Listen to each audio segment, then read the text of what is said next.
In a survey conducted in 2005, it was found that roughly 5% of the forests of the United States remain under or unexplored. It's surprising that some places in nature remain untouched by humanity. To think that there are still areas where mankind is a visitor is humbling. What could be hiding in these vast stretches of forest?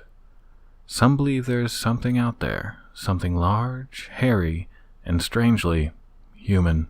Bigfoot, also known as Sasquatch and about 100 other names, is allegedly a massive bipedal creature, often described as being well over 7 feet tall, with thick fur covering its body. It has been described as benevolent by some, malevolent by others. Its stomping grounds cover essentially the entire country, with reports coming in from Oregon all the way to Maine. These days, we just assume Bigfoot has been around forever. We never stop to wonder where the mythos began and why people are so convinced that it's out there. To understand our modern version of Sasquatch, we have to go back just a bit to 1958. A small paper, the Humboldt Times, published a letter from a group of loggers who found a giant footprint at their logging site. A small, goofy bit of news on a slow day somehow captured people's imaginations. The Humboldt Times saw the success of the story and doubled down, following up with the loggers who, at the time, had begun calling the creature Bigfoot. This, of course, was not the first report of a mysterious wild man in the U.S., but as author Joshua Blue Buzz explains, there are various wild man myths from all over the world. People go back and they dig through old newspapers and stuff and find scattered reports of a wild man here and a wild man there, but it doesn't really coalesce into a general discussion until the 50s. From there, Bigfoot had captured the cultural zeitgeist. Popular men's magazines at the time were publishing Bigfoot stories weekly.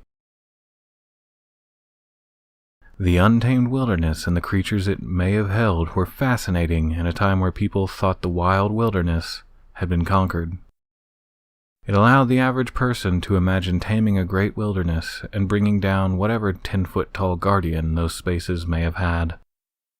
Eventually, idle fantasy became a flirtation with serious investigation. The men's magazines of the 50s and 60s gave way to the less than scientifically rigorous documentaries of the 70s. In 1972, the legend of Boggy Creek would present itself as a true story of the Fouke Monster, a Bigfoot analog wandering the forests of rural Arkansas.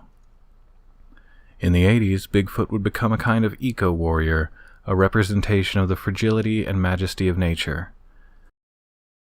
As time has passed, Bigfoot has firmly entered the pop culture psyche and is here to stay. So what evidence do we actually have that Bigfoot exists? The most convincing that I've personally seen hails from California in 1967. Robert Pattinson and Robert Gimlin were standing on a sandbar when they witnessed a large bipedal ape-like creature passing through a dried creek bed. The 59 seconds of footage they recorded, now referred to as the Patterson-Gimlin footage, is one of the most compelling pieces of evidence pointing towards the existence of Bigfoot. Over 50-plus years since it was filmed, no one has been able to definitively prove it as authentic or disprove it as inauthentic. Notable attempts have been made, and whether they were successfully convincing or not is entirely up to you. On an episode of the History Channel series Monster Quest, scientists Jürgen Konjak and Esteban Sarmiento attempted to recreate the movements shown in the Patterson-Gimlin footage. How did they accomplish this? Well, they hired a professional mime to mimic the motions in the video. Mimes are known for being able to move in many more ways than your average person, but the mime was unable to replicate the motions in the footage. Rick Baker, a special effects artist who created the lovable Bigfoot Harry in Harry and the Hendersons, went on record in 1992 that he believed the footage was fake, due to it looking like cheap, fake fur. In recent years, he has retracted this statement. Stan Winston, the visual effects juggernaut behind Terminator and 3 of the Jurassic Park films, had this to say. "It's a guy in a bad hairsuit. Sorry. If one of my colleagues created this for a movie, he would be out of business." As it stands, the Patterson-Gimlin film will remain a tantalizing bit of footage. Outside of the realm of special effects artists and into the realm of science, the Patterson-Gimlin film is viewed as a novelty, not worth the effort to properly debunk or prove. Scientists studying Bigfoot are more apt to look for tangible physical evidence. A group of scientists led by Oxford geneticist Brian Sykes sought to analyze a large group of hairs collected over time that people believe came from Bigfoot. The testing reveals something unsurprising. The hairs belong chiefly to everything except Bigfoot. Cows, raccoons, dogs, cats. You would think this landmark testing would be the death knell of Bigfoot research, but it's actually quite the opposite. People are hunting Bigfoot now more than ever, and that can, at points, be potentially dangerous. As recently as 2017, a self-reported Bigfoot shaman in North Carolina riled up a 5,700-person Facebook group by walking through the forest at night in his full shaman attire. After reports and photos started pouring in, he came forward to admit that he was conducting a Sasquatch prayer. The people who reported sightings deny that it was a shaman they saw, saying that the creature that they saw was faster than a human and covered in a long, shaggy fur that the shaman outfit didn't have. As it stands, no one is quite sure if something other than a shaman was wandering the woods of North Carolina. The Greenville Police Department, near the sighting, had a slightly more comedic take on the situation. After watching this video from nearby Boone, North Carolina, Facebook followers and friends, I think we can say with confidence that proof of Bigfoot still eludes us. If you see Bigfoot, please do not shoot at him or her, as you'll be most likely wounding a fun-loving, well-intended person sweating in a gorilla costume. More and more people are gathering up their cameras and searching for Bigfoot. Entire industries are built and sustained around the hunt for the elusive beast. I could not begin to list off all of the towns in America that built their success off of the Bigfoot tourist trade. It's a mystery, but it's our mystery. We want to believe that there's still something left to find out there in the world. Something undiscovered. Maybe something dangerous. I personally, dear viewer, believe that Bigfoot is real, but what do you think? Is there a massive undiscovered creature roaming the primordial forests of America? Or is it just a man in a suit trying to make a buck?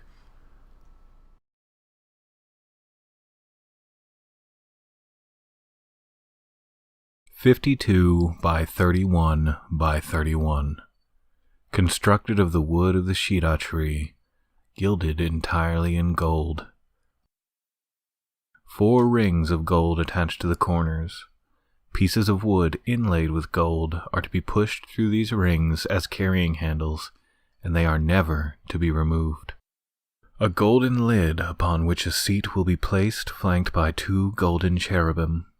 These instructions were allegedly given to Moses as he camped at Mount Sinai. This ornate box was built to store the stone tablets that the 10 Commandments were chiseled onto. Over 1,000 years later, scientists, adventurers, and biblical scholars are still looking for the Ark of the Covenant. The Ark of the Covenant has a complicated history.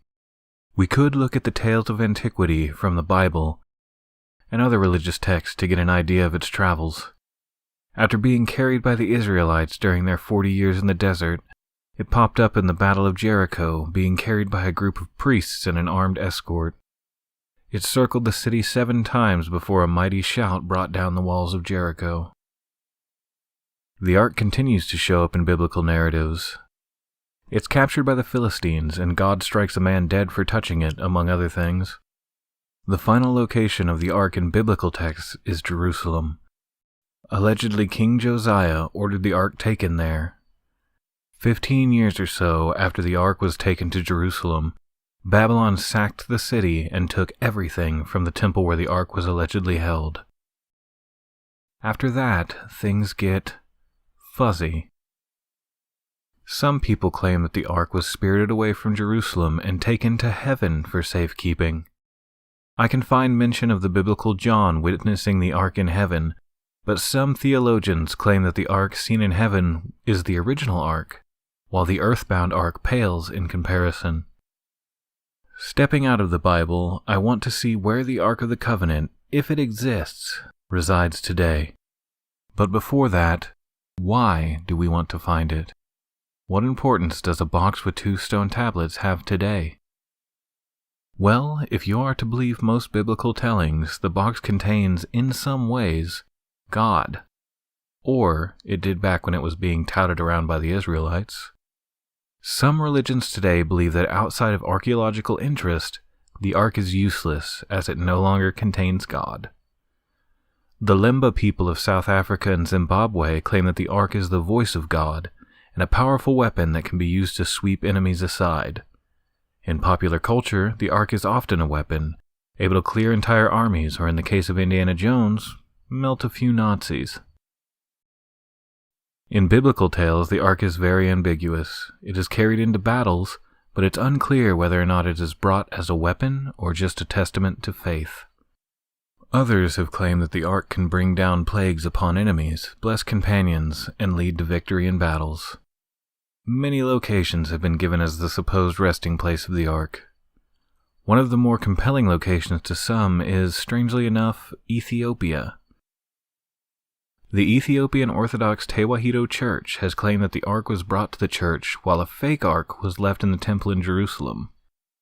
British writer Graham Hancock wrote an entire book in 1992 theorizing that the Ark was smuggled down the River Nile to Ethiopia where it resides today. Edward Ollendorf, a retired professor of Ethiopian studies, actually got to inspect the alleged Ark in 1941 while he was stationed in Ethiopia. They have a wooden box, but it's empty. Middle to late medieval construction, when these were fabricated ad hoc. This is Ollendorf talking about the craze during the Middle Ages of peddlers selling fake biblical relics. Many churches and holy places today claim to have some biblical relic or another. In 2009, the patriarch of the church made an announcement that he would finally reveal the Ark to the public. He never went through with it. He did say that he could attest to its status. I'm assuming its status was still there. Writer Louis Charpentier has stated that the Knights Templar brought the Ark to Chartres Cathedral in France. Chartres Cathedral is already famous for allegedly housing the tunic that the Virgin Mary wore during the birth of Christ.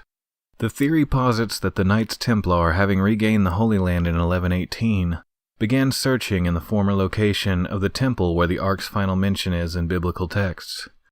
After finding it, the Ark was taken to the newly constructed Chartres Cathedral. What evidence is drawn on to prove this? A pillar, part of the Chartres Cathedral, known as the Portal of the Initiates. On this pillar is a bas-relief of an Ark on a wheeled cart. The church has never said anything officially about connections between the Ark and Chartres Cathedral. Some Templar theories take it even further and claim that as the Templar frenzy was winding down in the 14th century and Templars were being arrested, the Ark was moved to Scotland to protect it. In Scotland, the Roslin Chapel is a lightning rod for strange rumors and outlandish theories. The founder and builder of the church was said to be a Templar Grandmaster who hid the Ark, along with many other religious artifacts, in a secret vault somewhere on the chapel grounds. As recently as 2019, the Knights Templar, yes, they still exist, were requesting non-invasive searches of the grounds to try and find the Ark. The current head of the chapel is not interested. The Ark is either a weapon, God themselves, or something completely foreign. It is the Holy Grail of religious artifacts, if you discount the Holy Grail itself. Discovering it today would be a major archaeological find, on par with the discovery of the first dinosaurs. But what do you think? November 12th, 1966, Clendenin, West Virginia. 5 grave diggers are working in a small cemetery when something catches their eye. A human-like creature bathed in shadows just above the treetops. It swoops over their heads. They report it later, but many chalk it up to a trick of the gloom on an overcast night.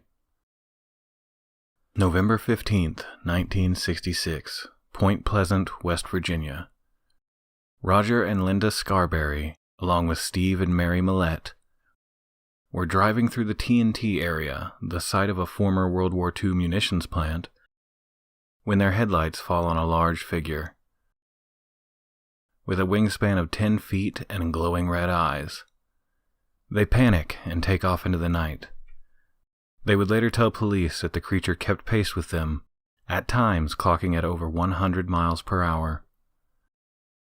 Over the next year, reports like these will become commonplace. A large winged creature terrorizing the residents of Point Pleasant. In 1967, a tragedy will occur that will recontextualize these encounters and kick off an enduring legacy of a creature known only as the Mothman. The initial sightings of the Mothman were already kicking up a furor. Just one day after the Scarberry-Millette sighting, the Point Pleasant Register ran this headline: "Couples see man-sized bird, creature, something." Roger Scarberry and Steve Millette sat down with the Register to tell their story. It was like a man with wings. It wasn't like anything you'd see on TV or in a monster movie. Listen, I'm a hard guy to scare, alright? But last night I was all for getting out of there. We went downtown, turned around, and went back, and there it was again. It seemed to be waiting on us. It apparently is afraid of light, and maybe it thought it was scaring us off. Millette would go on to surmise that the creature lived in an old abandoned power plant outside of town, reasoning that there was something strange about one of the boilers. This doesn't have an explanation to it. It was an animal, but nothing like I've seen before. Despite the harrowing encounter, when asked if they would return to the area, the men vowed to go back. Yes. This afternoon. And again tonight. Today. But tonight, I don't know. Scarberry and Millette did indeed return to the area of their sighting that day. They reported finding strange tracks that looked like 2 horseshoes put together. A whole state over, in Ohio, a newspaper editor trading on the popularity of the recent release of a television show based on DC Comics' Batman dubbed the creature the Mothman. The name stuck, and of course continues to this day. The TNT area where the Mothman was originally sighted became sort of a local attraction. Flocks of people showed up nightly to catch a glimpse of the Mothman. The area had just the right amount of mystique to carry the legend.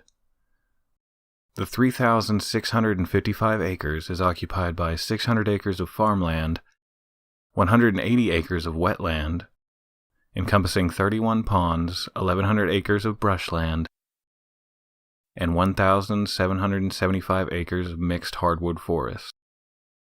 Over 100 concrete domes, known as igloos, were formerly used for storing munitions, and they occupy the site as well. At these nightly gatherings, the police and firemen that volunteered to be in the area for safety's sake surmised that each car on the property contained at least 1 gun. Eventually, the TNT area underwent some serious environmental testing and was found to contain large amounts of pollution due to its former life as a munitions storage area. It would go on to become an EPA Superfund site. This pollution would become a basis for many Mothman origin stories. The very next night, after the Scarberry-Millette sighting, the Mothman would make another appearance. Raymond Wamsley, his wife Kathy, and Marcella Bennett, carrying her infant daughter Tina, were leaving a friend's house after a visit. As they approached their car, they allegedly disturbed the Mothman. It rose up behind their parked car, and Marcella Bennett had this to say about the encounter. It rose up slowly from the ground. A big, gray thing. Bigger than a man, with terrible glowing red eyes. Marcella was so shocked she dropped her baby, and then collapsed, landing on her baby. They ran back to the safety of their friend's house and were led inside by friends Ricky Thomas and his sisters Connie and Vicky. By the time the police arrived at the home, there was no sign of their nocturnal visitor. Let's pull back a bit to just before this all began. November 2nd, 1966. Woodrow Derenberger, a sewing machine salesman, is driving home through rural West Virginia. He heard a large crash and observed a strange craft. The craft stayed in front of his vehicle and slowed down until Derenberger was forced to pull over. As he stopped, a being approached his truck's window. The being introduced itself as Indrid Cold. This is what Derenberger said of the encounter. I was very frightened, and as far as I can understand, this was all mental. There were not spoken words from him. I knew what he was asking me, but yet he stood there. His mouth did not move. He had a smile on his face, and he appeared very courteous, friendly. Indrid Cold often comes up in conjunction with the Mothman. They were in the same area at the same time, and both seem to be extraterrestrial in nature. While some would consider them related, through my research, I would consider Indrid Cold a separate and distinct strange occurrence that happened during the same time period. Indrid Cold deserves their own breakdown, unassociated with the Mothman. It is strange that they would be in the same area at the same time, though. You honestly just can't have a Mothman story without mentioning Indrid Cold. The sightings, the fear, the cars sitting in the TNT area hoping to see something out of this world all stopped or considerably slowed down in December of 1967. The Silver Bridge linking Point Pleasant to Gallipolis, Ohio, collapsed during the morning rush hour. 46 people would lose their lives, with 2 never being found. Author of the Mothman prophecies, John Keel, reasons that the Mothman is a kind of supernatural harbinger for disasters. A canary in the coal mine of untold suffering, many people believe that the Mothman had something to do with the Silver Bridge collapse. Some of the more outlandish theories speculate that the collapse was caused by a sonic boom from the Mothman's wings. Investigations have found that the bridge, built in 1929, was over capacity with the cars of the 1960s, causing an eye-bar to break from stress. Since then, sightings have severely slowed down, but never completely stopped. Rumors abound in the cryptid corners of the internet. Allegedly, the Mothman has shown up at places such as Chernobyl and Galveston, both preceding disasters. This has been posted as truth all over the internet, but appears to be lifted wholesale from the 2002 film adaptation of the Mothman prophecies. The prevailing theory is that a combination of mass hysteria and sandhill cranes is to blame for the Mothman. Of course, even the sandhill crane theory isn't without some strange turns. Some speculate that the pollution in the TNT area has mutated a crane to an enormous size and made it glow. These days, Point Pleasant is still a small town at heart and in practice, with less than 4,000 full-time residents. After the release of the Mothman prophecies in 2002, the town found itself at the epicenter of a burgeoning tourist trade. Much like Roswell, New Mexico before it, the town went in hard on its strangeness. You can go check out the Mothman Museum, go take pictures of the frankly terrifying Mothman statue, or even settle in at the Village Pizza Inn for a Mothman pizza. Over time, the vaguely threatening undertones of the Mothman have been replaced by a goofy cryptid folklore, another mystery of Appalachia, spoken of with reverence, with tongue firmly in cheek. But What do you think?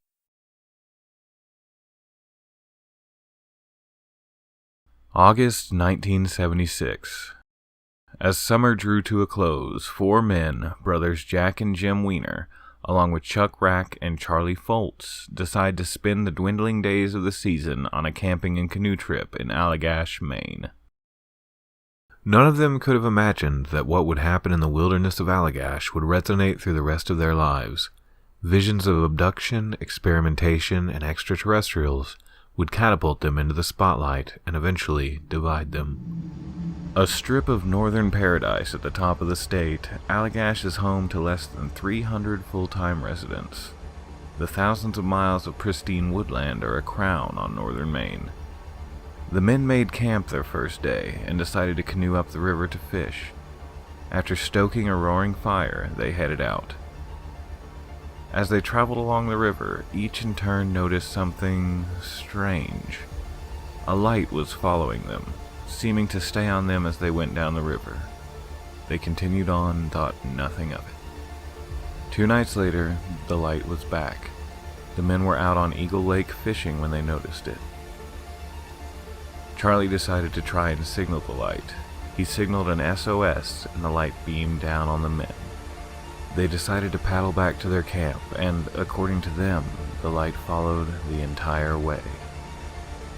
When they arrived back at camp, their fire, which they had been stalking well before each outing, had completely burnt out, as if they'd been gone for hours upon hours instead of just a few minutes. While strange, the men chalked it up as one of the small mysteries of life and continued on with their trip. The rest of their time in Allagash was uneventful. When they returned home, they claimed they told their families about the strange incident. Other than letting their families know about what they experienced in the wilderness, it would be 12 full years before they even really thought of Allagash again. Fast forward to 1988. Jim and Jack Weiner have not been sleeping well. Allegedly, nightmares are keeping them awake. Nightmares about their camping trip. In these nightmares, all 4 men from the camping trip are on a strange craft, sitting naked on a bench.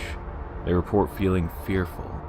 Confused by these nocturnal terrors, they seek out UFO researcher Ray Fowler for answers.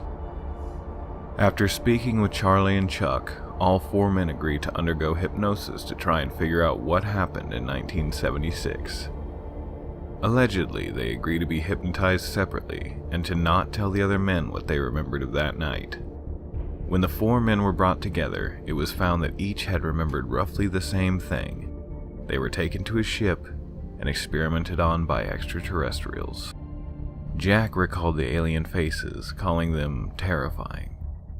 Charlie claimed the ship was like a doctor's office and that they had put a panel over his chest and scraped his skin off. Chuck revealed that he had seen the aliens working on Charlie. These revelations rocketed the 4 men into the spotlight. An appearance on the Joan Rivers show and their very own episode of Unsolved Mysteries thrust them into the alien zeitgeist. Convention appearances and book deals soon followed. In 2016, Charlie Rack, after having a falling out with the other 3 men, dropped a bombshell.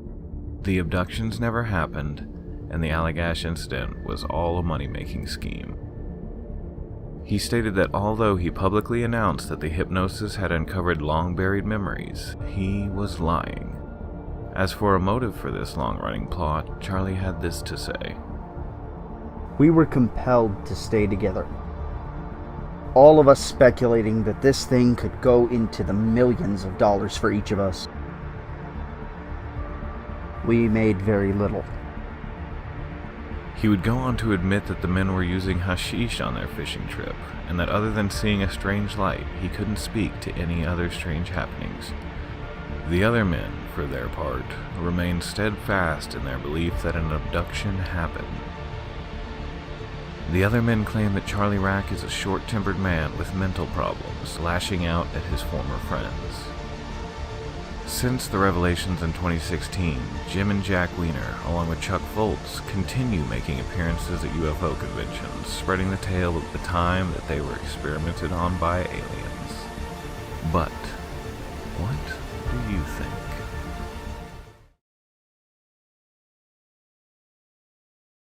September 1st, 2021, Scotland. Richard Maver posts drone video from his charity canoe trip across a lake in Scotland. People who watch the footage start to notice something strange in the waters of the lake. As more people notice, news outlets come knocking. What Maver has captured is not unique. In fact, it's been happening at the lake, Loch Ness, for over 100 years. The Loch Ness Monster, or Nessie, has captured the public imagination since the first widely reported sightings in the 30s. Prior to that, a beast in the loch was written about all the way back in 565 AD. In a biography of Saint Columba, widely credited with bringing Christianity to Scotland for better or worse, is a story told wherein a swimmer was being attacked by a creature in the loch, and Columba commanded it back into the loch, which it obeyed. Pre-Columba, the Pict people of Scotland had made some carvings of a flippered creature that may have resided in the loch. Contemporary reports describe Nessie as being between 8 and 40 feet long, with a long neck, long tail, and flippered appendages. It is described as a carnivore, surviving off of the fish in the loch. Fast forward to 1933, and the first road offering a view of the loch from up close is completed. A couple reports a large prehistoric monster crossing in front of their car at the loch. Sightings begin to pour in. The public is rattled. The Daily Mail hires Marmaduke Wetherell, a professional big game hunter, to capture or kill the creature. He reports finding massive footprints on the beach, indicating an absolutely massive animal is on the loose. Zoologists who inspect the prints come to a startling conclusion. They were more than likely made with a hippopotamus foot umbrella stand, a popular home decor item in the 1930s. In 1934, Robert Kenneth Wilson of London is visiting the loch on holiday. He was looking out over the gentle waves when he reportedly saw something rise from the depths. He quickly snapped 4 photos, of which only 2 came out correctly. He was insistent that his name not be tied to the photos, and thus they became known as the surgeon's photograph. Until 1994, this photo was widely believed to be genuine proof of Nessie's existence. That year, the Discovery Channel brought the whole charade down. Investigation of the photo found that it was cropped to obscure the size of the beast, implying that it was massive. In reality, professionals with the uncropped photo have said that the actual size is closer to 2 to 3 feet long, not quite the size of a mythical sea beast. In a strange twist, someone had actually known that the photo was fake in 1975. That year, a story came out that blew open the whole case. The fake Nessie had been made by Christian Sperling, son-in-law of disgraced big game hunter Marmaduke Wetherell. Over the years, many sonar scans have been done of the loch, and while some of the findings appeared promising, overwhelmingly they've been shown to be misconstrued to support claims of Nessie's existence. In the late 1980s, Captain George Edwards, a regular fixture on the loch, reported an unusual finding. He found an area of the loch that was 37 feet deeper than previously charted. This area, which came to be known colloquially as Edwards Deep, spurred a new interest in Nessie investigation. Some have claimed that because of the connection between the finding of Edwards Deep and Nessie, that Edwards Deep hasn't been properly investigated. Others maintain that Edwards Deep doesn't even exist. Actual scientists, and not tourist boat captains, point to a phenomenon known as lobe echoes. This anomaly can cause areas to appear far deeper than they really are, and no sonar equipment is immune to it. Others believe that regardless of the amount of hoaxes that come out of Loch Ness, there is some kernel of truth there. Kevin Carlian, self-proclaimed protector of Nessie and full-time witch, has made various different attempts to summon the creature from the loch. In 2001, he showed up at the loch to cast spells on a Swedish research team that was canvassing the lake with sonar, and was almost thrown into the lake by angry scientists for his troubles. In 1973, a priest on a rowboat went out on the Loch to battle Nessie for the souls of the people. He performed an exorcism on the Loch because he believed that Nessie was a spiritual creature, not a physical one. So, with all this craziness, with hoaxes and witches and Loch exorcisms, is there any truth to the legend of Nessie? There are, of course, hundreds of photographs and eyewitness accounts that have not officially been debunked. Many believe there is something out there in the Loch, be it a monster, a particularly large eel, or just a new kind of sturgeon. But, what do you think? London, 1888. A simmering and seething slum, London's East End in 1888 was almost unrecognizable from its modern incarnation. The streets ran freely with the filth and detritus of almost 1 million of London's poorest citizens. In such dire economic straits, as many as 1,000 residents worked as prostitutes, either full or part-time. Police presence in the East End was almost non-existent, which allowed a madman to easily cut a path of murder and mutilation over 3 months. The moniker he gave himself has become etched in history: Jack the Ripper. In the almost labyrinthine unlit alleys of the East End, a killer was on the loose. Early in the morning of August 31st, 1888, a carman heading to work delivering goods around the city spotted what he believed to be a tarp lying on the street in front of a stable entrance. As he got closer, he realized it was actually a woman. In the gloom of the early morning, he initially thought her to be unconscious, perhaps under the influence of a bit too much strong drink. That woman was Marianne Nichols, a part-time prostitute fighting with a severe alcohol addiction. She had resorted to prostitution after finding herself unable to hold a job due to her drinking. In letters to her father and ex-husband, she revealed that she was trying her best to do better, before completely falling off of the map roughly a year before her encounter with the Ripper. When police arrived, they illuminated the scene with a lantern and learned that she was far from unconscious. Her carotid artery had been slashed twice. After examination, it was found that both cuts were more than deadly. Their depth reached all the way to the back of her vertebral column. Post-mortem, the body had been brutally slashed and defaced. Surprise is expressed due to the relatively bloodless condition of the crime scene, with reports stating that there were less than 2 cups of blood found. Police began to assume they were dealing with someone experienced in cutting, a surgeon or a butcher. A mistake was made by a mortuary assistant in the handling of Nicole's body. Per standard procedure for a death, the body was stripped and washed before it could be properly examined in full. This lull in judgment would haunt the early days of the case, as much vital evidence was probably washed away by the careless assistant. The prostitutes in the area were questioned, and one name kept coming up: Leather Apron. Leather Apron was the nickname given to a man who prowled the streets at night, robbing prostitutes with a knife. He would threaten to rip them up if they didn't give their earnings to him. In the hunt for Marianne Nicole's killer, Leather Apron was a solid early suspect. Police had a description, but hadn't made their caller when the Ripper struck again. On the morning of September 8th, John Davis, a resident of a boarding house, opened the back door to find a terrible sight. Annie Chapman, lying in the small alleyway, her throat slit. She was still wearing the handkerchief she had donned the night before. Many reports state that the handkerchief was tied around her throat to stop the head from rolling away, but that just seems to be sensationalism. The police were summoned and cordoned off the area. Annie's body was removed and taken for examination.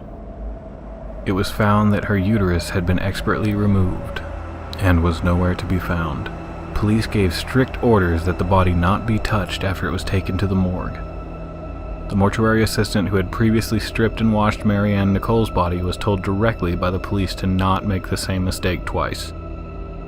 A short time after police left, the body was stripped and washed, explicitly against the orders of the police. September 10th, a sergeant working his beat in the East End spots a man who matches the description of Leather Apron. The man, John Pizer, is taken into custody on the spot. Pizer provides alibis for both of the murders and is let go. September 27th, a letter addressed to simply the boss arrives at the Central News Agency in London. Dear boss, I keep on hearing the police have caught me, but they won't fix me just yet. I have laughed when they look so clever and talk about being on the right track. That joke about Leather Apron gave me real fits. I am down on whores and I shan't quit ripping them till I do get buckled. Grand work the last job was. I gave the lady no time to squeal. How can they catch me now? I love my work and I want to start again. You will soon hear of me with my funny little games. I saved some of the proper red stuff in a ginger beer bottle over the last job to write with, but it went thick like glue and I can't use it. Red ink is fit enough, I hope. The next job I do, I shall clip the lady's ears off and send to the police officers just for jolly. Keep this letter back till I do a bit more work, then give it out straight. My knife's so nice and sharp I want to get to work right away if I get the chance. Good luck, yours truly, Jack the Ripper. Don't mind me giving a trade name. Wasn't good enough to post this before I got all the red ink off my hands, curse it. No luck yet. They say I'm a doctor now. Ha ha. The police initially wrote this letter off as a hoax. They were confident that they hadn't received actual correspondence from the killer, that is, until the morning of September 30th. Louis Diemschutz was ending a long day at roughly 1 a.m. When he pulled his pony cart around to head towards home, his pony stopped and would go no further. He hopped down to inspect what had spooked the horse so badly. There he found Elizabeth Long Liz Stride. Her throat had been cut and she had been left to lie. Curiously enough, there had been a witness who possibly saw her murderer. Israel Schwartz was walking down the street when he saw who he claims was Elizabeth Stride, accompanied by a 5'5" dark-complected man with a small, neat mustache. He said that the man swung Stride into a doorway and she began screaming. Schwartz thought he was seeing a domestic dispute and moved across the street to avoid getting involved. He then stated something very curious. He claimed that a second man was lighting a pipe and watching Stride. After a barked command from the man assaulting Stride, the other man allegedly began following Schwartz. He lost him and gave his statement to the police. In retellings, the story Schwartz, who did not speak fluent English, told started to show minor inconsistencies. In October of 1888, an internal police memo admitted that they were not searching for the second man described by Schwartz. No one, to this day, knows why police did not pursue further information. About the time Stride's body was found, a completely different crime was occurring halfway across the city. Catherine Edowis, a known prostitute, was frankly drunk out of her mind. She had gathered a crowd of onlookers by imitating the shrill bleat of a fire truck. She was taken into custody and remanded to the Bishopgate jail. At 1:45 a.m., a police officer on his beat found Edowis again. She was not rabble-rousing this time. Her throat had been slashed. The police roused Dr. William Sequeira to examine the body. In a break with accepted theories at the time, he stated that the murderer had no great surgical experience and only a basic understanding of anatomy. 2 women had now been killed roughly an hour apart. Everyone was on high alert. As Edowis had been killed just inside the official London city boundaries, the London police were now on the case as well. October 16th, 1888. Another letter is delivered. It contained a piece of a kidney. This letter, known colloquially as the From Hell letter, is still discussed today. Doctors of the time had varying findings related to this kidney. Some claimed it was only 3 weeks old and therefore must have been removed from Catherine Edowis. Others fire back and say that the kidney had been preserved in strong spirits, meaning it could have been taken by any sick-minded med student with a flair for pranks. To this day, it is not certain whether the letter was real or a hoax. November 9th. Mary Kelly is behind on her rent. Her landlord sends his assistant to collect. He gets no answer at the door and instead checks the window. He returns and tells the landlord all he saw was blood. When the room is open to be investigated, what remained of Mary Kelly was found. She had been torn apart. Some parts of her were under the bed or across the room. Her face from the eyes down had been savagely mutilated. The only indication that the pile of viscera before them had even been human was her eyes, wide open, undamaged, and staring through them. After this discovery, the Ripper allegedly never killed again, not in any way that was noticeable to the police or public. Some later murders were tenuously linked, but the MO varied so much that the Ripper connections were dropped. Who was Jack the Ripper? Many scholars, professional, and amateur investigators have looked into it in the nearly 150 years since it all occurred. Many theories have been posited about who the Ripper may have been. Some are quite eccentric. One theory claims that the Ripper was actually Albert Victor, grandson of Queen Victoria. Dr. Thomas Stowell wrote an article claiming that Albert Victor was the Ripper, and that he committed his grisly crimes due to a madness caused by syphilis. He would go on to claim that Albert was mutilating corpses in the same way the royal family would dress a deer on a hunting trip. This theory gained enough steam that the palace actually offered Stowell an unrestricted look into their archives to gather evidence. He never took them up on the offer. In the 90s, author Richard Wallace wrote a book claiming that Lewis Carroll, author of Alice in Wonderland, was the Ripper. He claimed that if you took the letters from the book, they could be used to spell out phrases that implicated Lewis in the murder. The thing is, you can take the letters from any book and make them spell other things. That's how letters work. Modern media has portrayed the Ripper as everything from a ghost to a time traveler. In reality, the closest researchers have gotten is a silk shawl bought at an auction in 2007. The shawl, which was allegedly found near the body of Catherine Eddowes, was tested in 2019. The scientists who did the tests came back with a match for an Aaron Kaminsky, a Polish barber and one-time suspect in the Ripper murders. Some push back on this finding. They believe that any DNA found on the shawl should have been long since degraded or contaminated, and that no one can trace its origins before 2007 when it was bought at auction. The owner of the shawl, Russell Edwards, a prominent author who has written about the Ripper, remains positive. He claims he spent 14 years working on this and that he has definitely solved the mystery of who Jack the Ripper was. But what do you think? September 29th, 1982. 12-year-old Mary Kellerman wasn't feeling well. She went and told her parents that she had a sore throat and a runny nose. They did what any parent would do and tried to help. They gave her 1 extra-strength Tylenol and continued on with their morning.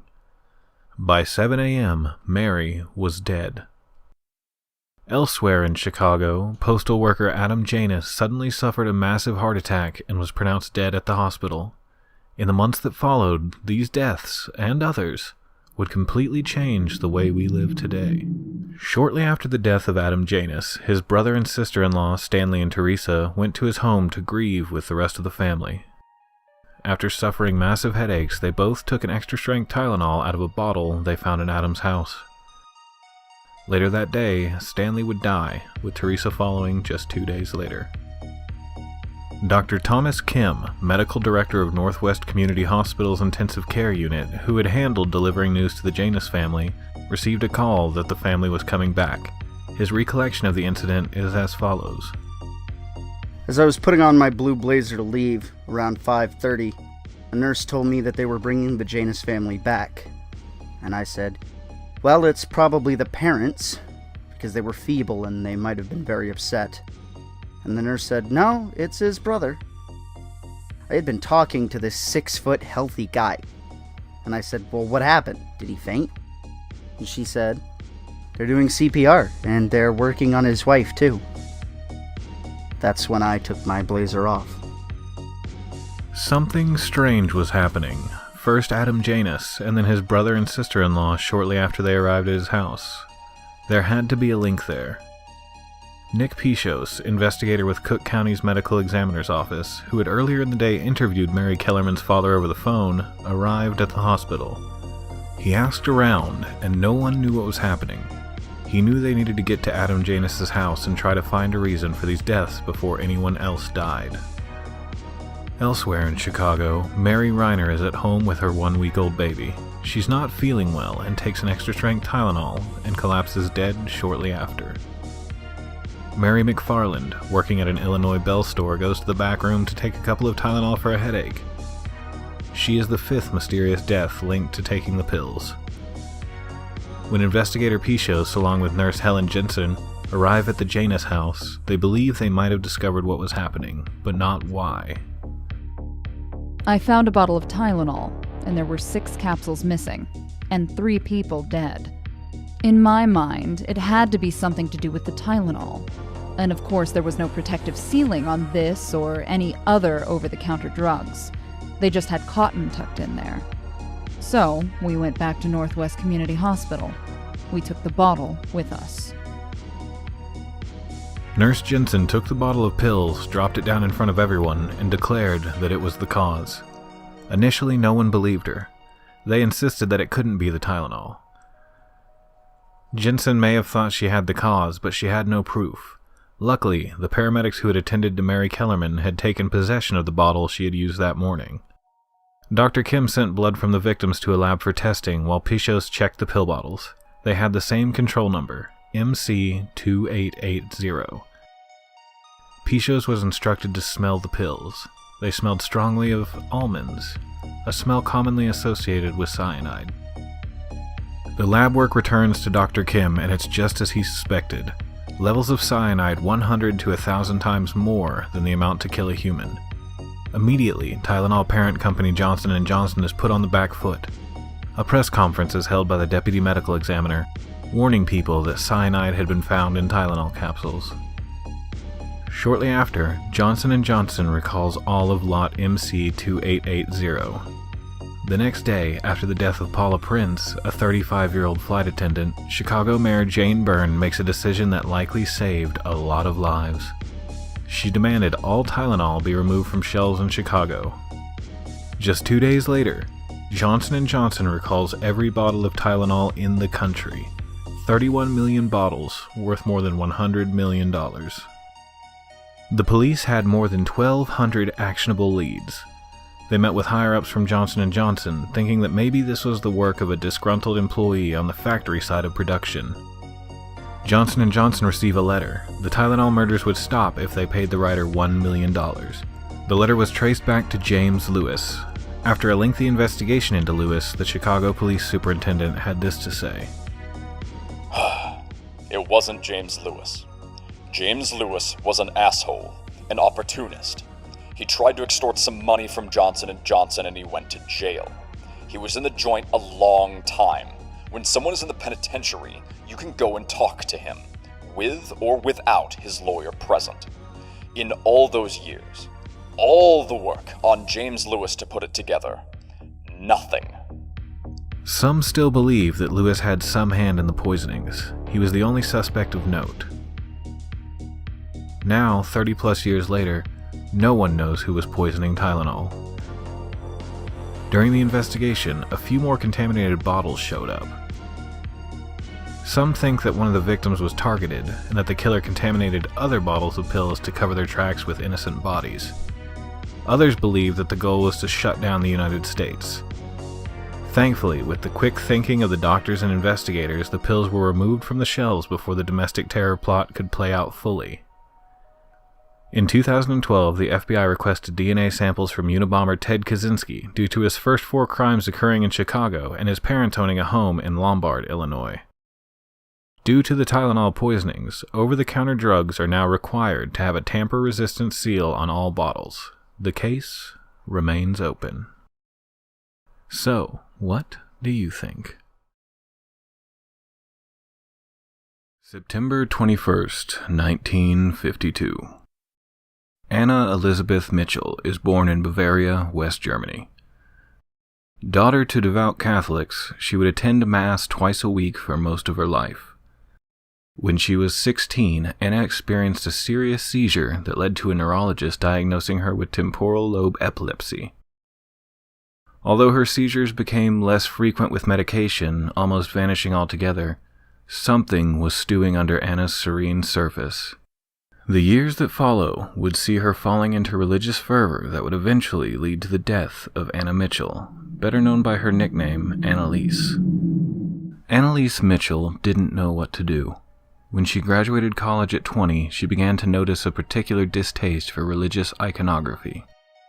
She couldn't stand to be near a cross or even enter a holy place. For a devout Catholic like Anneliese, this could mean only one thing: possession. She reported seeing demon faces everywhere she went, and claimed she would hear demonic whisperings that told her she was damned during prayer.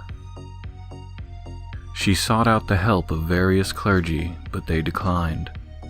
They believed that Anneliese was suffering from a uniquely medical abnormality, and they pled with her to go to a doctor. Anneliese began to exhibit outwardly bizarre behavior. Her family claimed she would rip off her clothes in a frenzy, eat coal and spiders, and urinate on the floor and lick it up. She had spent 2 days under a table barking at her family like a dog. It had gotten out of control. Anneliese's mother finally found someone who would listen in Ernst Alt, a Catholic priest. Alt received permission from Bishop Josef Strangl to perform the sacred rite of exorcism, under the condition that it was conducted under total secrecy. September 24th, 1975. Father Arnold Renz, assisted by Alt, performs Anneliese's first exorcism. After its conclusion, Mitchell's parents decide to cut off contact with medical professionals and lay her care solely on themselves and the priests. Over the next 10 months, Renz and Alt would perform 67 exorcisms on Anneliese, twice a week, each lasting upwards of 4 hours.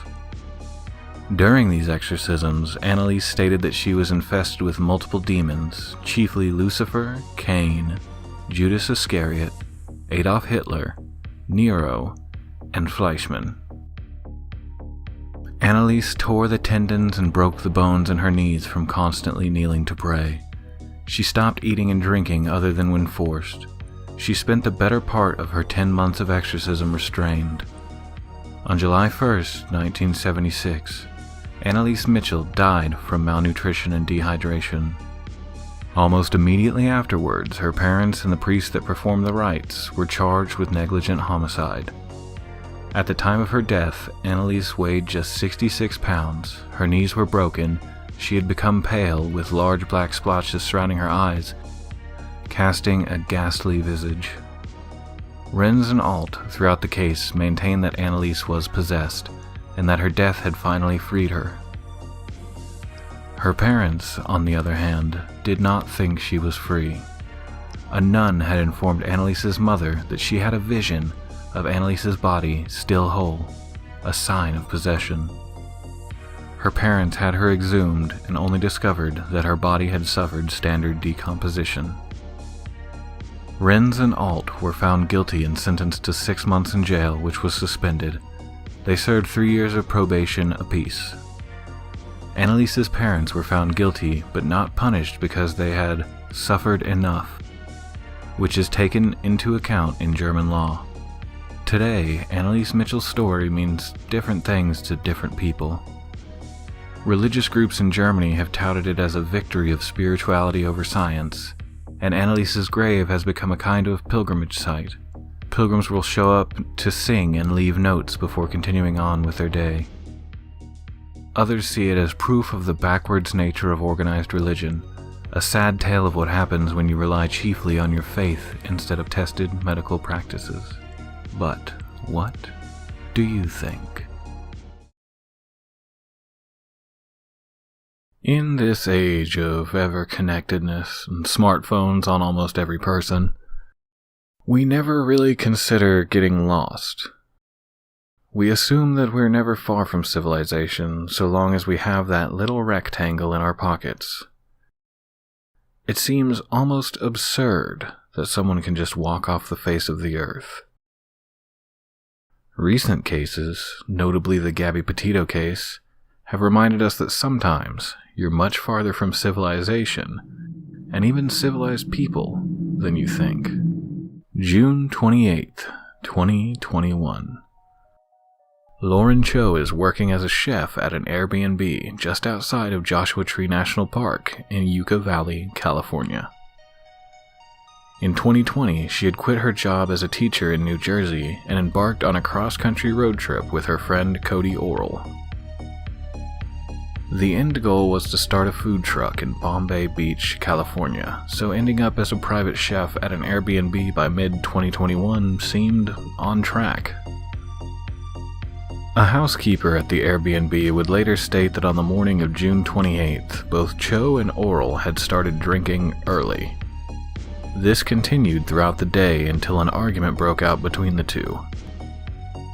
The housekeeper claims that Cho was trying to drive away, and Orrell wouldn't let her in her intoxicated state. After the argument, Cho walked off into the distance without food, water, or her phone. Later that day, at 5:13 p.m., after searching with friends, Orrell contacted the police for assistance looking for Cho. The search party never even found tracks belonging to her. Orrell has surmised that she was picked up. He would go on to state that she had planned to meet with an unidentified individual later that week. Initially, there were reports of the police not doing their part to help find Cho. Authorities searched the grounds of the compound that Cho was working at and brought in bloodhounds, but they had found nothing. There was a question hanging in the air as to whether Cho went voluntarily missing. This assumption, some say, led to a less than perfect initial response.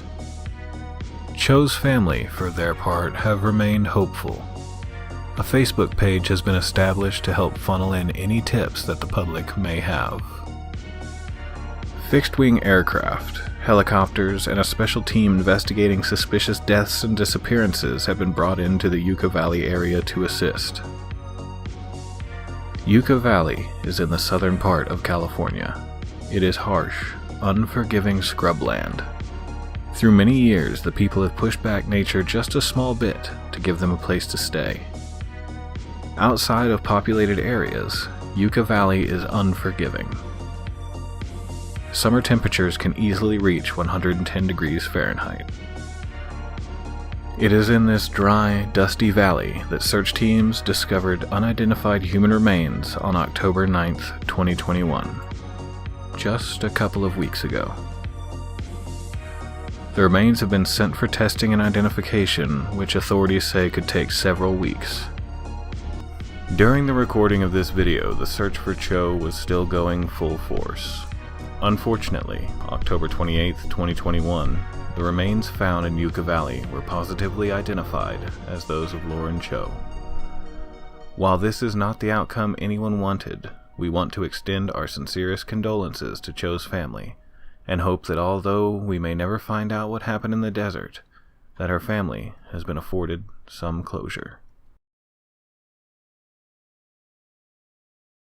April 1st, 2014. Lisanne Froon and Kris Kremers, two women in their early 20s, were celebrating graduating college and had settled on Panama for their next big adventure. The morning was beautiful and sunny as Froon and Kremers left the house where they'd been staying with a host family and headed out to hike the Pianista Trail on the border with Costa Rica.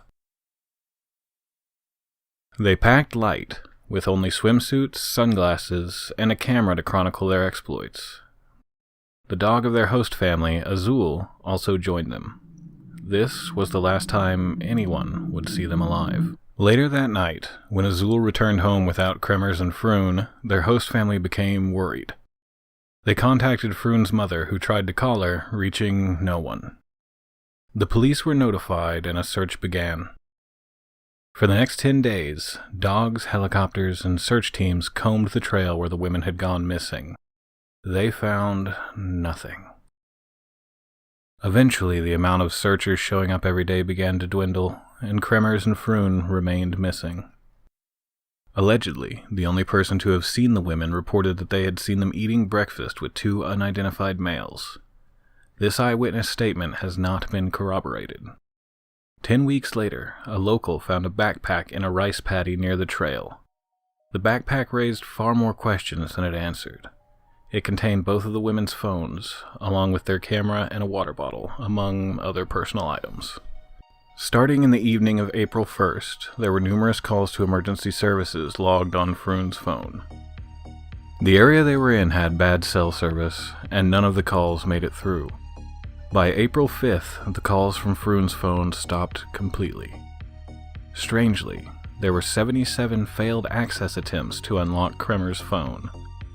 Why couldn't Kremer unlock her own phone? Was she no longer able to do it? The camera held even more cryptic clues. Photos. Lots of photos. Most of them showing nothing, taken in the pitch-black night.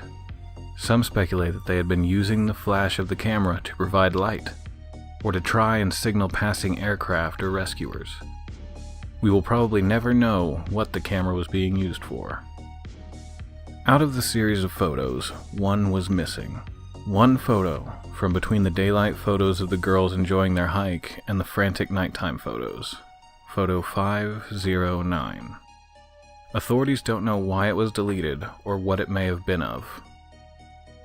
2 months after the backpack was found, skeletal remains were found that were linked via DNA to Froon and Kremer. Their entire bodies have never been found. 33 skeletal pieces have been recovered that could be linked to the women. The official theory provided is that there was an accident that killed one of the women, and the other got lost and succumbed to exposure. This would explain the access attempts from Kremers' phone. A panicked Froon may have tried and failed to access the phone after Kremers' death. Others are not so sure. They point to one of the nighttime photographs taken by the duo. This photo shows the back of Kremers' head. Some internet sleuths have said that they can see blood in the photo. Many internet commentators believe that the girls were murdered. They point to the photos possibly being the women trying to get a picture of whoever was stalking them through the jungle. People skeptical of the murder theory point out correctly that when lost in a forest or jungle, disorientation and panic can set in absurdly quickly. Was this just a matter of 2 women being lost in the jungle and panicking, resulting in a tragic accident? In the end, we may never know for certain what happened off of the Pianista Trail in Panama to Lisanne Froon and Kris Kremers, but what do you think? November 18th, 2020. A group of biologists working for the Utah Division of Wildlife Services are doing an aerial survey of a remote part of southeastern Utah, checking on bighorn sheep populations. The day was going quietly, and by all accounts they were compiling good data when one of the passengers spotted something strange on the ground. He screamed at the pilot to turn around, and what they found would capture the public's imagination and kick off an enduring mystery. It stood at 9.8 feet tall, a triangular prism. It had 3 sides and appeared to be made of stainless steel or aluminum. It was sunk into the bedrock, not dropped, solidly placed. No one was quite sure what to make of it. If it was a public art installation, as many surmised, then why was it in the middle of nowhere? Immediately, the internet grabbed onto the piece, calling it a monolith, due to it looking kind of like the large black monolith from Stanley Kubrick's film 2001: A Space Odyssey. The location where the monolith was found was not easily accessible. The exact location of it was not made public for fear of people eager to get a picture with the monolith entering the desolate area where it was found. There was no cell service, GPS, parking, or other amenities. The monolith was truly isolated from humanity. Anyone who tried to get to the monolith would find a barren stretch of red rock canyons inhospitable to humans. Was it extraterrestrial in origin? Theories ranged. Some said the way the monolith was made of metal and sank into the ground was proof of extraterrestrials using it to sap energy from the Earth in an out-of-the-way area. Others believe it was a test shot of a new extraterrestrial weapon, a solid prism of metal shot into the Earth at high velocity. More still considered it a prank, a cheeky bit of art left where they were sure it would be seen by the flyover survey. It was theorized that it had been placed with knowledge of the upcoming survey. This theory was blown out of the water when, through the help of Google Earth, eagle-eyed internet users spotted the monolith in the canyon as early as 2016. It had sat, completely undisturbed, for 4+ years before its discovery. On November 27, 2020, the monolith disappeared. Neither the Bureau of Land Management nor Utah police agencies know where it went. A group of 4 outdoor recreationists, Andy Lewis, Sylvan Christensen, Homer Manson, and an anonymous companion, posted a video on November 30th titled, "We Removed the Utah Monolith." They didn't claim that they had built it, but that the ongoing damage to archaeological sites caused by increased foot traffic to the area, along with the outdoorsman mantra of "leave no trace," led to their decision to remove the monolith. Others theorized that the sculpture was made by artist John McCracken. The monolith is evocative of his works. His son has gone on record as saying that his dad once told him he'd like to build a sculpture far out in the desert, where no one would necessarily see it. This theory doesn't quite line up with the events shown here, as McCracken Sr. died in 2011, 5 full years before the first glimpses of the monolith on Google Earth. Did John McCracken specify someone to carry out his wishes before his death? Many singular artists and artist collectives have claimed they built the monolith, but none have been proved definitively. In the wake of the Utah monolith gathering steam on the internet, a spate of more than 200 monoliths have followed. All over the world, new monoliths began popping up. Most were claimed by local artists, but some were just as mysterious as the original. We may never know why someone dropped an almost 10-foot tall monolith in a Utah desert canyon, and I think, in a way, that's for the best. In 2020, we needed something to focus on other than how terrible everything was, and the monolith was the little infusion of mystery we all needed. But, what do you think? June 2020. This was the height of the pandemic for most. We were unsure what was going on and if it was going to get worse. Most of the world was indoors, in quarantine, no contact orders, social distancing, masking up. We didn't need more worries. Then, strange packages started arriving on people's doorsteps. These packages, usually bearing a China Post shipping label, were marked as containing jewelry or toys. The packages were showing up at people's houses who in most cases hadn't ordered anything. What was in the boxes? Seeds. Just simple plant seeds. The seeds were showing up in multiple states at a strangely accelerated rate. Or maybe we were just paying more attention because the news was paying more attention. Pundits were quick to clutch their pearls, with some actually calling the shipments biological warfare. Departments of Agriculture in multiple states put out statements urging residents to, under no circumstances, plant the seeds. There was a pervasive worry that these harmless-looking seeds might contain potent toxins that would decimate livestock, or maybe invasive plant species that might have crowded out native crops. One man in Arkansas didn't get these warnings, and actually planted the seeds and nurtured them into full bloom. By all accounts, it was a wonderful little crop of squash. The state was incensed and impounded his plant, came to his home, dug it up at the roots, and confiscated it. It would have made a delicious soup, but the government wasn't allowing any new residents to Flavortown. A woman in New Mexico reported a much different experience. She claims to have planted the seeds, and instead of anything growing, she claims that the other plants in the garden began dying. This, of course, could not be verified. China Foreign Ministry spokesperson Wang Wenbin was quick to call out the China Post labels as fakes. He stated matter-of-factly that the China Post does not allow seeds to be shipped. In other countries, these same seed packets were sent with labels from places like Singapore. It seems they honestly could have come from anywhere. As time went on, more and more state agricultural offices sent out the steps that could be taken to turn in the offending seeds to authorities. Complicated double bagging procedures and warnings to not even touch the seeds without gloves were the norm.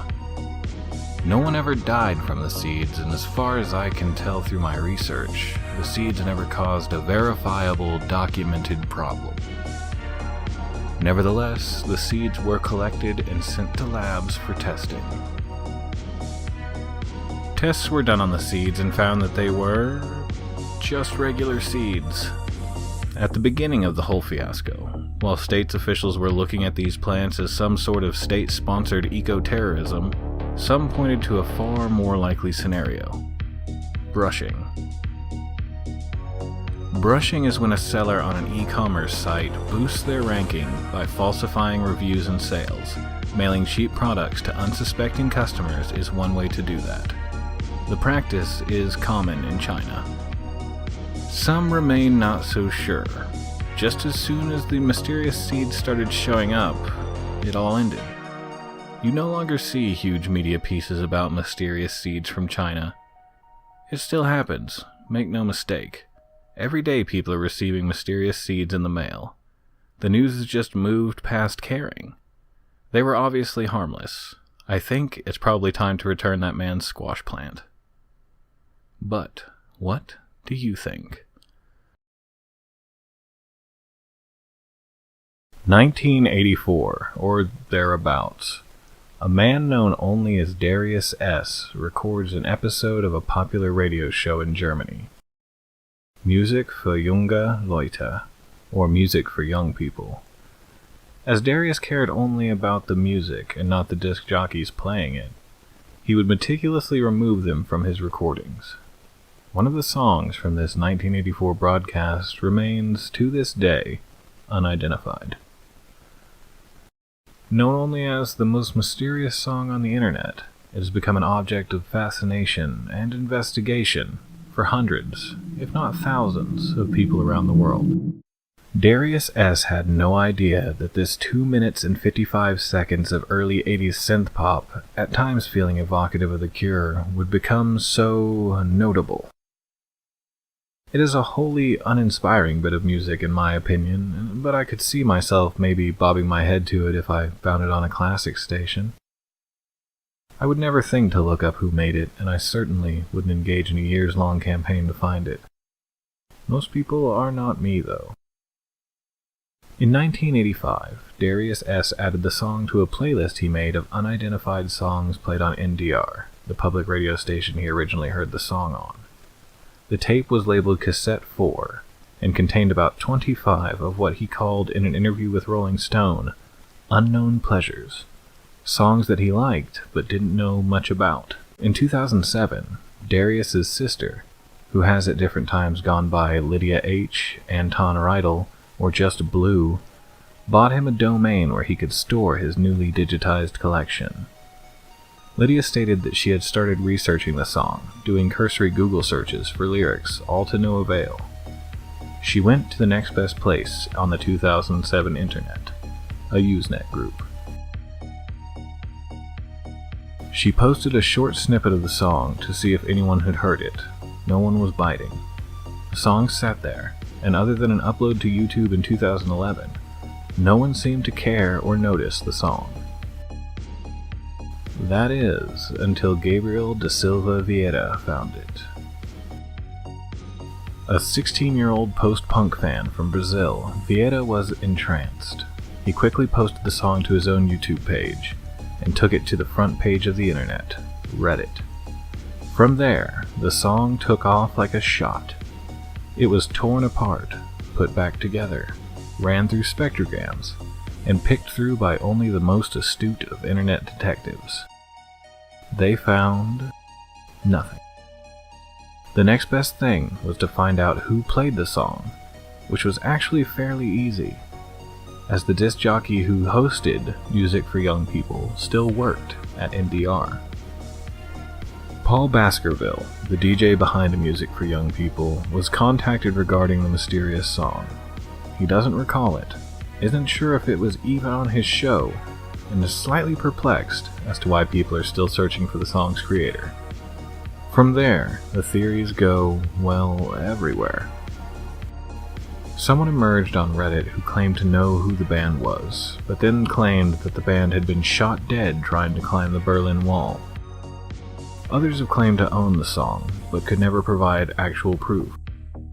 In the search for the most mysterious song on the internet, various other unidentified songs have actually been successfully identified.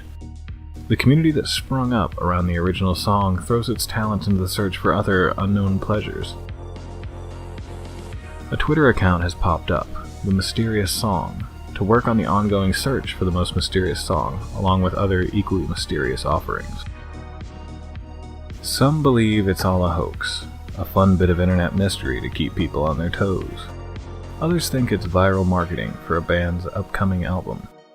The search has been going on since 2007, so I doubt any band has been sitting on a new album for 14 years. Today, the search continues, and I feel that eventually, this mystery will be solved. But, what do you think? Let me leave you today with the most mysterious song on the internet. Thanks for watching.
Fall 1981, Portland, Oregon.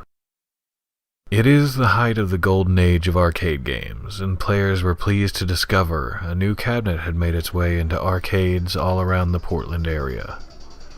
Players and witnesses reported a game with cutting-edge graphics, realistic and immersive sounds, and the ability to kill or permanently disable its players.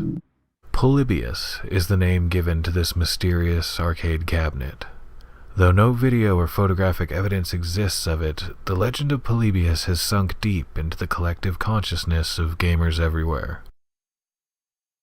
Alleged witnesses claim that the machines, placed only in the Portland area, were serviced not by normal technicians, but by strange men in black. The game itself was said to be enjoyable to the point of addiction. Some accounts say that players would get into all-out fistfights while waiting in line for their turn. Others claim that friends and family members were left permanently psychologically damaged from playing the game. Reports of strokes, heart attacks, psychosis, and even death are not unheard of in accounts of the cursed cabinet. So, where did Polybius come from? Some believe it was a government program to test the limits of human endurance to help pick the next generation of psychologically hardened soldiers. Others will say it was a Manchurian Candidate-esque brainwashing program. All of the accounts agree on one thing. Within a month of being installed, the cabinets were subsequently removed from all arcades in the dead of night. There are no reports from the time relating to Polybius. In fact, the first mention is widely believed to be in the year 2000, a far cry from 1981. In that year, the website coinop.org, a museum for classic arcade cabinets, put up a listing for Polybius. The entry was vague, stating that the manufacturer was only known as Sinisloken. This seems to be a bastardization of sorts of German. If you pull it apart into two words, it's Sine, or sense, and Losken, to cancel or to wipe. It essentially means sense wipe. It will wipe your senses clean. Fun. Going further from there, the machine itself is named Polybius after a Greek philosopher from Arcadia. These small details don't stop hopefuls from searching for the cabinet. It's been the subject of documentaries, TV shows, and various investigations over the years. In 2006, a man who claimed to have worked on the project came forward. He gave his name only as Stephen Roach and claimed that the game was addictive, and due to the potentially harmful nature of the visuals, it was pulled from distribution. His statements, or even who he really was, can't be verified in any meaningful way. From time to time, pictures of Polybius arcade cabinets show up on the internet, only to be quickly debunked or claimed by fans who recreated what they believe the cabinet should look like. The same can be said of screenshots, which appear far less frequently, as it's hard to convince someone you have an in-engine screenshot of a game that no one can find that was allegedly released in 1981. To this day, with all the evidence available, no one can say for 100% certain that Polybius never existed. It will forever remain the stuff of myth and legends. Maybe there is a Polybius cabinet sitting somewhere in an old warehouse, waiting to be discovered. But what do you think? December 6th, 2021. The U-22 moon rover has been exploring the moon for quite a while now. Since early 2019, with the launch of Chang'e 4, China's fourth lunar exploration mission, U-22 has been gathering data on the far side of the moon. While people like Elon Musk focus on a red planet a bit further away, China is happy to check out closer celestial bodies. This particular day, though, something strange was seen in the photos sent back from the rover. A cubic shape, just 80 meters from where the rover was currently stationed in the Von Karman crater. The internet was instantly abuzz with this new discovery.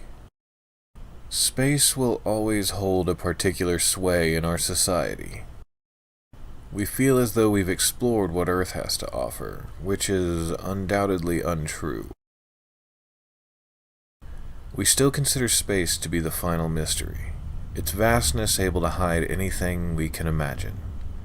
Things like what people are calling the moon cube, alien hut, and lunar obelisk capture the imagination by just how remote they are. If you're walking down the street and see a strange bit of construction, you can usually dispel the mystery by approaching it. When something is on the moon, the process for verifying just what it is a bit more complicated. Andrew Jones, a journalist from Space.com who originally noticed the moon cube, tweeted his belief that what we were seeing is just a boulder. So yeah, it's not an obelisk or aliens, but certainly something to check out, and hard to discern much from the image. But large boulders are sometimes excavated by impacts, as seen by the Chang'e 3 mission, which launched 8 years ago on December 1st. A displaced boulder would make sense. The moon is in a constant state of flux. Without the protective atmosphere like Earth has, it's subject to the cosmic violence of space. Meteor impacts can displace large chunks of rock easily.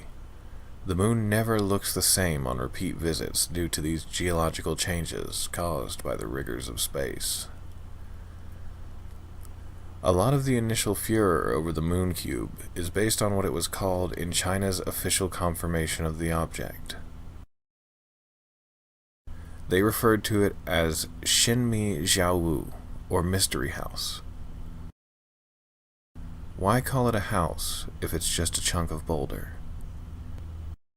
Internet commenters wonder why it wasn't just called a boulder, if it was in fact just a boulder. China's space agency has claimed that Mystery House is just a placeholder until the rover can get closer to investigate.